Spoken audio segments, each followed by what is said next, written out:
প্রতি বছরের ন্যায় এবারও মুন্সিগঞ্জের শ্রীনগর উপজেলার বাগড়া ইউনিয়নের বালুরচক এলাকার বিশিষ্ট শিল্পপতি হাজী মোহাম্মদ আবুল কালামের নিজ অর্থায়নে 20শে রমজান থেকে 25শে রমজান পর্যন্ত 5 দিনব্যাপী কুরআন তেলাওয়াতের মাহফিল অনুষ্ঠিত হয়।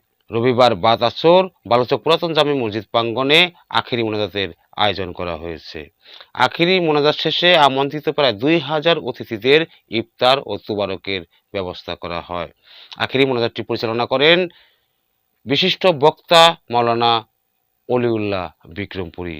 অনুষ্ঠানে উপস্থিত ছিলেন বিশিষ্ট শিল্পপতি হাজী মোহাম্মদ আবুল কালাম, বিএনপি নেতা মোহাম্মদ আলী, ইউনিয়ন বিএনপি নেতা শহীদুল ইসলাম খান, শিল্পপতি রুহিন চুকদার সহ স্থানীয় গণ্যমান্য ব্যক্তিগণ।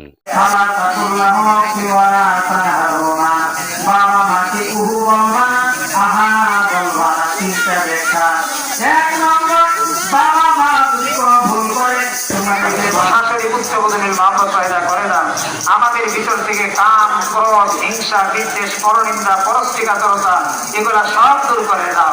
ন্যায়, নীতি, সততা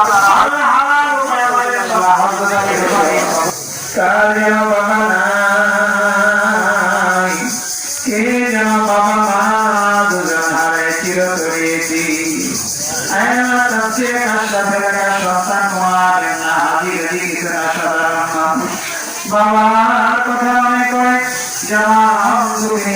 কথা মনে করে, শুধুমাত্র সূরা ফাতিহা ভাঙচুর সূরা পড়ে যদি হাত তোলে, চোখের পানি ছেড়ে দেয়। আল্লাহ তুমি দয়া করে আমাদের হাতগুলো কবুল করে দাও, আমাদের সামনে রোজা